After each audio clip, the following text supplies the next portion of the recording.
Hello and welcome. I'm Deb, VCAN's Global Hygiene Specialist, and I'm here today to provide you with some information on metal detection and some facts on the uses and limitations of metal detectable plastics.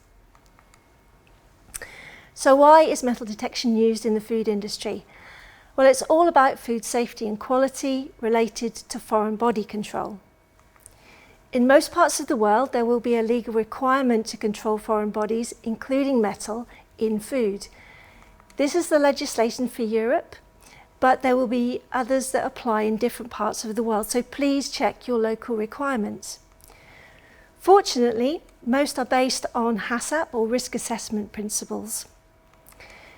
They may also be in standards related to audit requirements, and we'll look at these in more detail later. But one of the key issues related to the control of foreign bodies, including metal in food, is the impact it has on brand reputation. Headlines like these can be severely affecting a company's future business. Now, many customers believe that having a metal detector is a legal and/or audit requirement, but it will depend on the foreign bodies that need to be controlled. The two most commonly used global food safety schemes are FSSC 22000 and BRCGS. Both state that the risk posed by foreign bodies should be assessed and controlled as appropriate. So, for example, FSSC 22000 states that, based on hazard assessment, measures shall be put in place to control, prevent, or detect potential contamination. It then gives a number of controlled examples, including the use of metal detections. BRCGS also states that foreign body risk must be assessed and that equipment capable of detecting or removing the foreign body be identified. That doesn't necessarily mean a metal detector. Regarding metal detection, it does state that the metal detection equipment shall be in place unless risk assessment demonstrates that this does not improve the protection of the final product from metal contamination. For those of you that haven't seen a metal detector before, here are a couple of examples. And there are two main types. The first is called a balanced three-coil system, and this is the most common. It works by generating an electrical field which is disrupted by metal. So when a product contaminated with metal passes through the detector and disrupts the electrical field, it is then rejected from the line. The second is called a ferrous in foil detector, and this is used to screen products packed in aluminium foil trays or pouches, and this time the detector uses a magnetic field disruption to detect products for rejection. Now, very importantly, metal detectors are designed to detect metal. To make sure they do this as effectively as possible, manufacturers of metal detection equipment provide calibration test pieces that each contain a metal ball, either ferrous or non-ferrous, of a different size, usually 1, 2, or 3 millimeters in diameter. So, for example, here you have a calibration piece with a 3 millimeter non-ferrous metal ball inside. These are used to check the function of the metal detector. The settings on the metal detector are adjusted until the test piece containing the type and size of metal ball that is to be rejected is rejected when it passes through the detector. Unfortunately, it's not quite as simple as it sounds, because many things can interfere with the electrical or magnetic signals detected by the metal detector. So things like the physical and electronic vibrations created by other equipment. The food itself can generate an electrical signal, especially if it contains salts and water. And the speed of the conveyor belt can also affect the ability of the detector to detect and reject the correct product. Each detector will be different, so the calibration on the one won't be the same as on another. And the size and position of the metal contaminant in the food will affect its detectability, as will the type of metal it is made from, and so on. Consequently, the point at which the detection will occur will vary, even for a well-calibrated machine. And that means that even for metal detection, it is not 100% guaranteed. And as I said, metal detectors are designed to detect metal. So there are many other physical food safety and quality hazards that they won't detect, like stone, wood, bone, glass, and of course, plastic. So just to summarize some of the key points about metal detection technology and its use and limitations, metal detection systems are designed to detect metal. Many factors can affect their performance. Even when calibrated correctly, they are not 100% effective. And the use of metal detectors is not in itself a requirement of GFSI food safety standards, but there is a requirement to base their use on risk assessment. So what's the thinking behind metal detectable plastics? Well, many food recalls are associated with plastic foreign bodies, and here are just a few from the UK from this year. And although these recalls are generally associated with the unintended presence of plastic packaging material, they are more to do with food quality than food safety. They are still generating bad PR for the companies involved.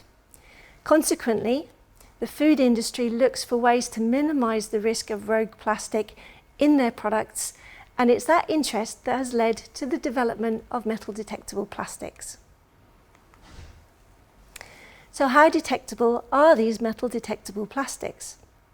Well, again, it depends on many things, including the type and quantity of metal detectable compound included in the plastic. This can vary enormously, but as a rule of thumb, the more metal detectable compound present, the better the detectability. Okay, you say, so let's just chuck a load of metal detectable compound into the plastic. Well, unfortunately, adding too much metal detectable compound can have a detrimental effect on the plastic, which we'll come to later. So it's a careful balance that's required. The size of the metal detectable plastic piece is also important. Even the best metal detectable plastics will contain more plastic than metal, meaning that you need a bigger piece of metal detectable plastic compared to metal to get a similar detection. I'll show you an example in a moment. The position of the plastic within the food or package is also important, as is how the metal detector has been calibrated. And there are still all of the other interference factors that I mentioned previously. As I've just mentioned, the type and proportion of metal detectable compound found in metal detectable plastics can vary enormously, and consequently so can their detectability. These are the results of a study that VCAN commissioned with Mettler Toledo, who are a leading manufacturer of metal detection equipment. They show the detectability of metal detectable plastics from various different equipment manufacturers. VCAN are in blue, and the other suppliers, 1 to 4, are in the other colours. Along the bottom of the graph, you can see the different sized pieces of metal detectable plastic tested, and up the side, the detectability compared with a 1.5 diameter iron sphere, shown here in the black bar. All tests were conducted without food packaging under exactly the same conditions, including the detector type, conveyor belt speed, sample position on the conveyor, and detector calibration settings. What you can see is that even for the same sized piece of metal detectable plastic, the detectability ranges enormously. Some metal detectable plastics weren't detected at all. So for supplier 2 in yellow, you can see that there are no yellow bars on the chart.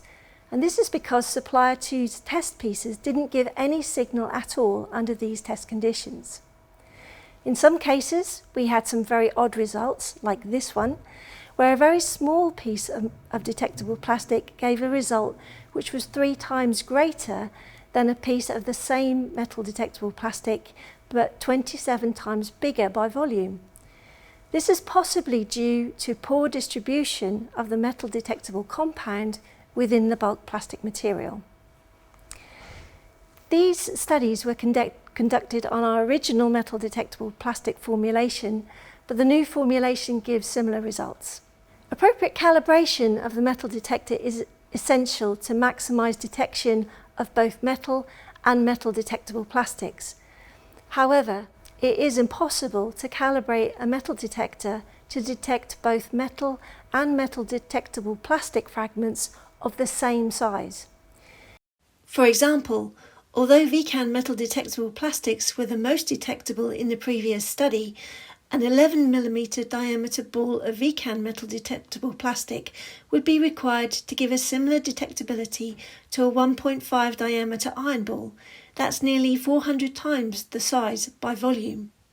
Some manufacturers of metal detectable plastic equipment, including VCAN, provide metal detectable plastic calibration test pieces, and this is the one that we produce. These can be used in either of the following ways.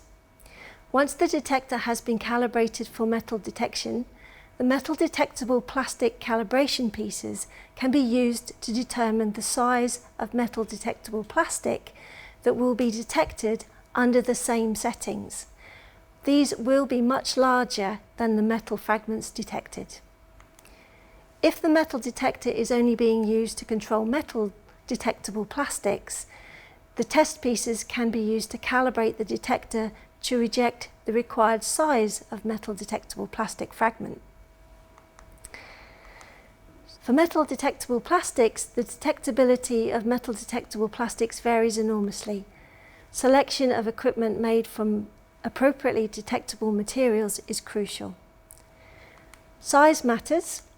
Metal detectable plastics are mainly plastic, so you need a bigger piece to get a similar detection to that of metal.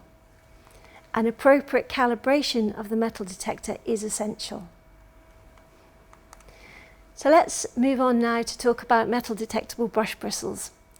You may have noticed that some manufacturers of food industry cleaning equipment now supply brushes with metal detectable bristles. So why haven't we included these in our range? This is an example of a brush that you can find on the market with these metal detectable bristles, and these bristles are these grey metal detectable ones here. Well, it is something we've investigated by looking at metal detectable bristles' detectability, durability and functionality, and I'll share the results of these investigations with you today. So let's start with detectability and look at this in relation to different types, lengths and thicknesses of metal wire. So to achieve a similar result to a 1.5 diameter sphere of iron, we would need a 3mm long piece of ferrous steel with a thickness of 0.95mm. You can also see other examples in the table for copper and for part ferrous wire, where the length of the wire required is much longer. So you're probably thinking, well, yes, being able to detect a 3mm piece of wire sounds quite good. However, you need to bear in mind that most brush bristles are much thinner than the wire investigated. So the wire was 0.95mm versus 0.15 to 0.9mm for brush bristles. And that the metal detectable plastic bristle will only contain a small percentage of metallic material. So we can conclude that even longer lengths of metal detectable plastic bristles would be required to achieve the same level of detection. Okay, so just how long do they need to be? We got hold of some metal detectable plastic bristles of different thicknesses and lengths, and again asked Mettler Toledo to assess their detectability. This time we also checked their detection in different orientations on the conveyor belt and in the presence of no food, a dry food and fresh chicken breast. The detectability was again compared with that of a 1.5mm diameter sphere of iron, and what we're looking for was a reading of 1.8 or more for the plastic detectable bristles. Now you can see in red that most of the bristles were detected when no food was present, but as soon as you add food, none were detectable. Even the 0.6 thick 100 millimetre, that's 10 centimetre long bristle, wasn't detected.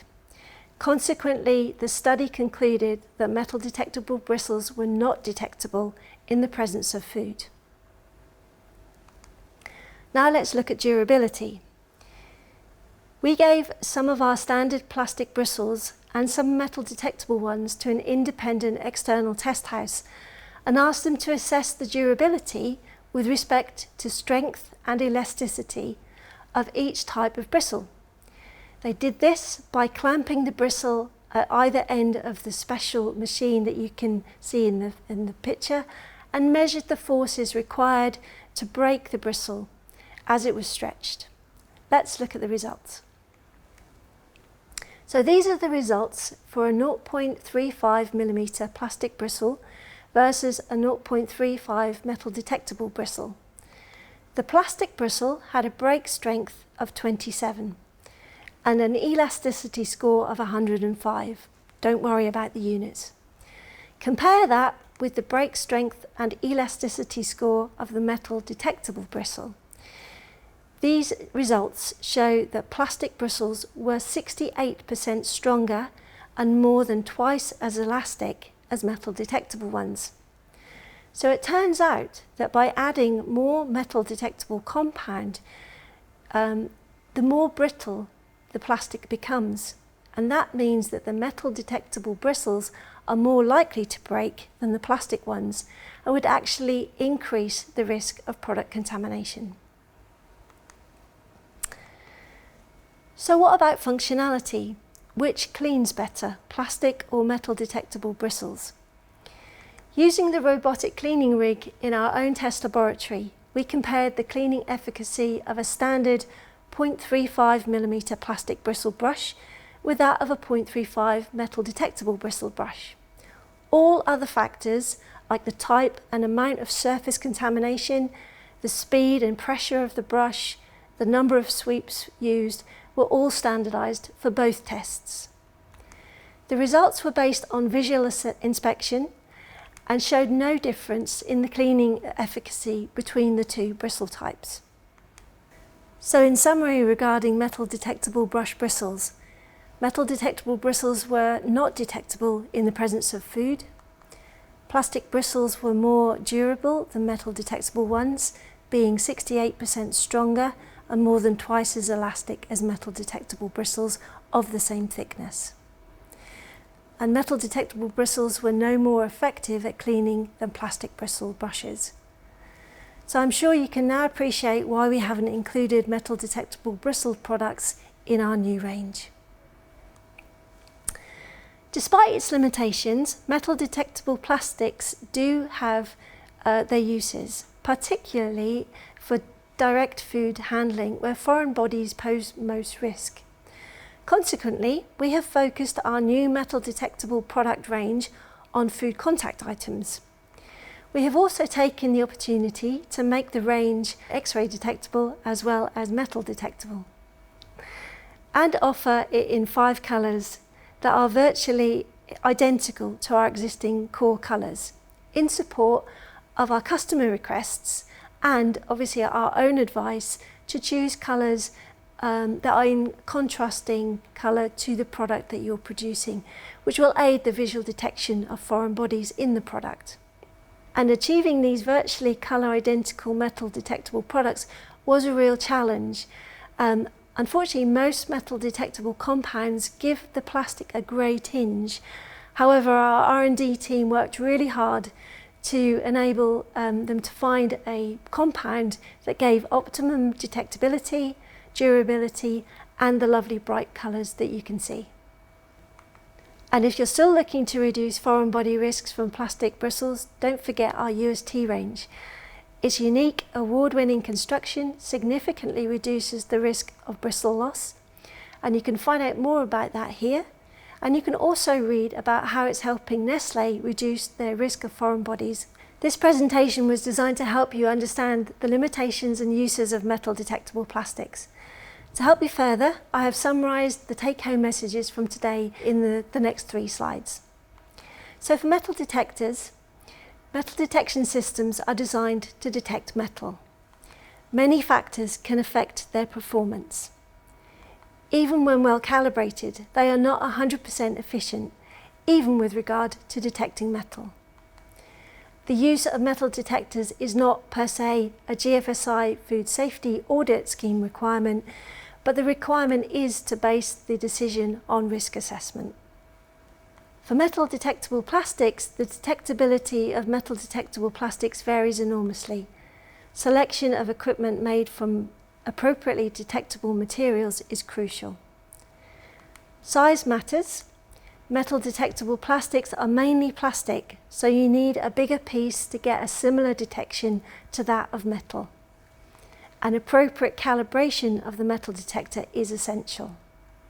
And for metal detectable bristles were not detectable in the presence of food. Plastic bristles are 68% stronger than metal detectable ones, and metal detectable bristles don't clean better than plastic ones, and they are only available in diameters greater than 0.35 millimeters, which may compromise cleaning efficacy when used with fine powders, including some allergens. Metal detectable bristles are only available in grey, which gives poor visibility in product. However, ultimately it will be for you to decide whether to use metal detectable plastic cleaning tools and utensils or not, based on risk assessment. If you need any further support in this area, we do have a couple of other publications on our website that might prove useful. We have a blog on foreign body control and a white paper on cleaning tool maintenance. And of course, you can always contact VCAN or myself directly if you'd like to. Thank you very much and have a great day.